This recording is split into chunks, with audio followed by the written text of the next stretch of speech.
There are a lot of gadgets in the coffee world, and a lot of things, and a lot of toys, and a lot of ways that you can play with different brew styles and different things. But regardless of what you use, the number one thing that will be the common denominator amongst all of that is your grinder. You cannot do any sort of coffee brewing without a grinder, which is why we here at Sagebrush believe it's so important. So today, I'm just going to do a quick crash course for grinders, a little grinder for dummies type of video, break down some of the differences between different burr geometries and why we want to think about those things. And at the end of the day, just give you a case for investing in a little bit more money into a grinder if you're considering that.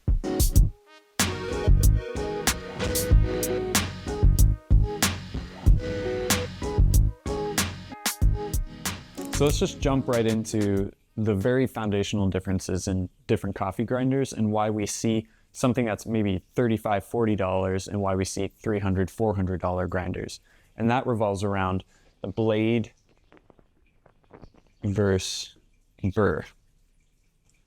Now, a blade in the context of a coffee grinder is just going to be one sharp or maybe a collection of sharp blades that revolve around a single axis and are chopping up the coffee. Whereas with a burr, we have an engineered sort of ridged system, two of them, and they're grinding up the coffee more so like this. Think of it like the difference in an incisor, like your front teeth, versus a molar, like your back teeth.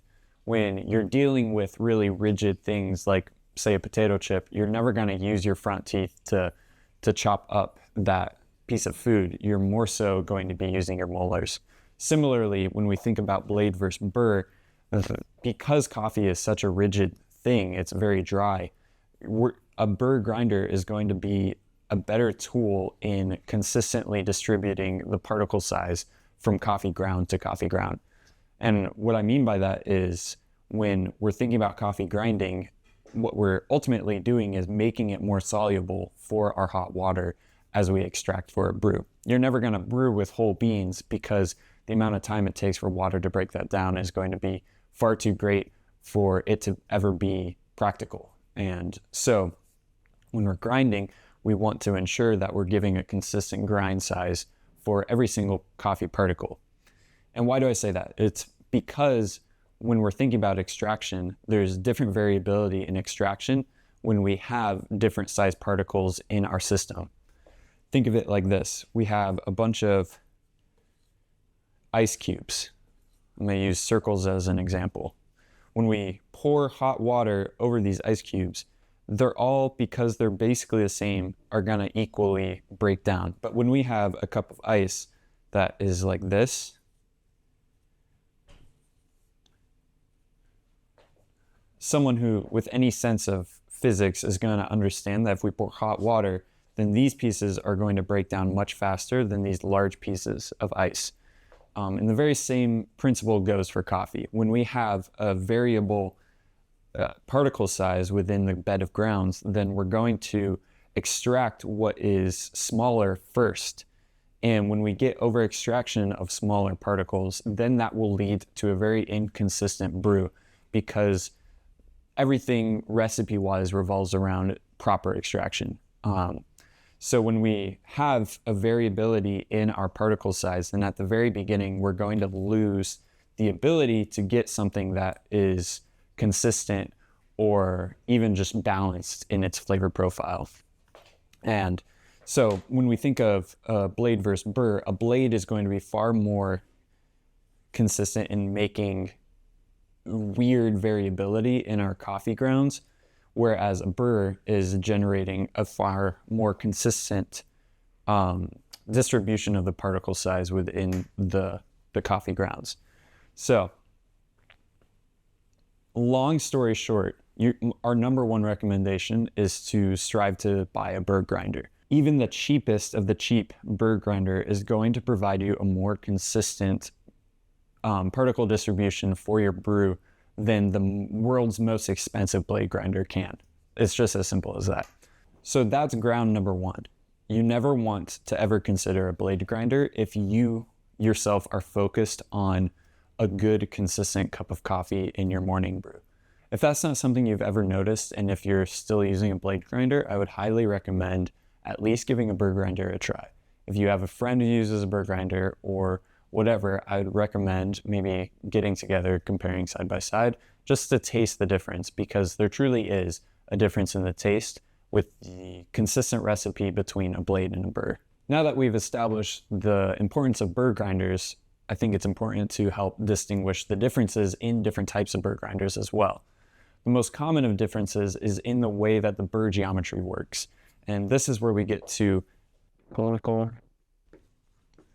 versus flat burrs. Now, like I said, different burrs, no matter what they are going to act as molars, meaning two rough edges rubbing up against each other to create a consistent grind particle distribution. But the difference in the burr geometry actually produces slight variability from conical to flat in the final cut profile as well.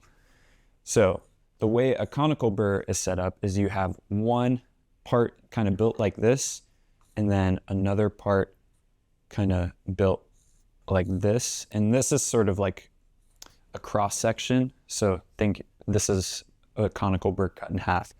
We have the rough edges right here.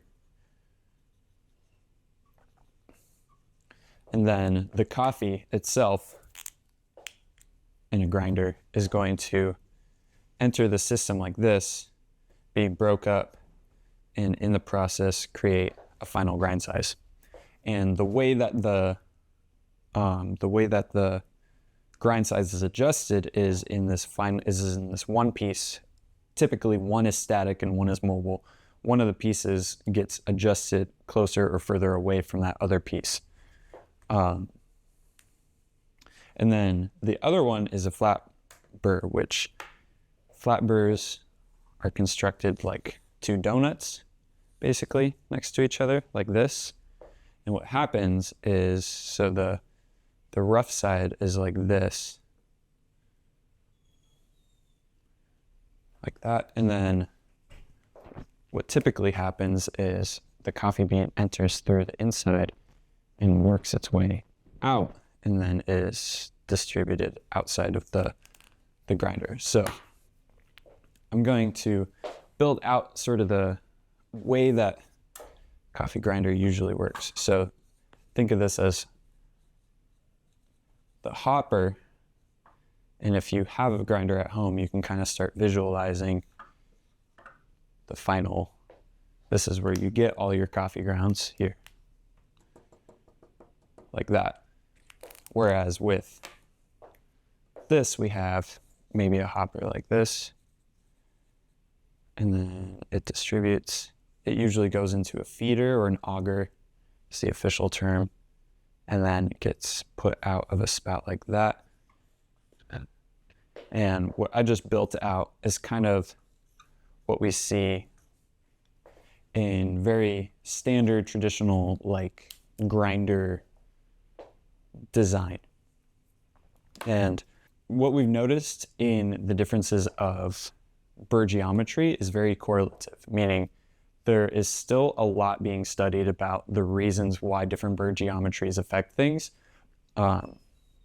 Those are kind of the correlations. But over the past 5 years, we've seen really strong innovations in the machinery that's used in producing grinders, that those correlations are getting slimmer and slimmer, although they still are there. It's a matter of ensuring that you're purchasing a high quality grinder, period. You're buying in the cheaper, the lower end price point of each of these burr geometries. You'll find that conical burrs are usually best suited for espresso, whereas flat burrs are usually best suited for filter. And that's what you'll see in the difference of, say, the Baratza Encore versus the Fellow Ode. Is the Fellow Ode is not, it's not designed to be good for espresso. It's designed to be good for filter.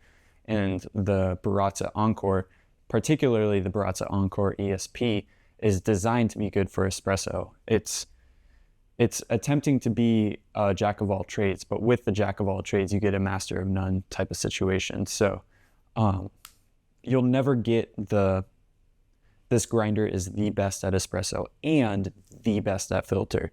When you're designing burr geometry, you'll find that there's nuance that produces higher clarity cups in espresso, and that difference usually takes away from its ability to produce high clarity and filter. Like I said, the science behind that is not something that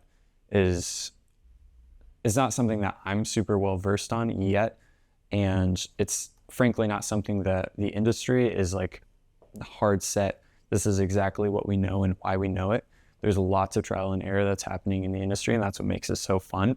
We're learning more and more about the reasons behind these correlations that we've known for a long time every day. So if that's something that interests you, I'd highly recommend getting into either popular coffee YouTubers Discords or just popular coffee YouTubers in general. They are always experimenting and trying new things. What I also kind of built out was the difference in the Encore and the Fellow Ode, which are both available on our website for purchase. And that's kind of a really quick, like, just tell me what I need to know. I brew espresso and I'm looking for a good grinder. The Baratza Encore is definitely the way to go. If you're like I don't have an espresso machine, I make a pour over every day, or I brew drip every day, I don't really care about something that produces good espresso, then I'd point you to the Fellow Ode because of its ability to produce really good cups with a flat burr. That's kind of like an extremely quick breakdown of grinders, a Grinder 101 sort of video. If that's something that you're interested in to learn about further, then I'll point you to some videos that we have regarding the application of different grinders and different grind settings, how to dial in espresso, and we can work from there. If you enjoyed this video, then be sure to give us a like and subscribe. We really appreciate the engagement, and all the comments are things that come through and we discuss and talk through and respond to. So let's keep the conversation going. Be sure to have some good coffee today.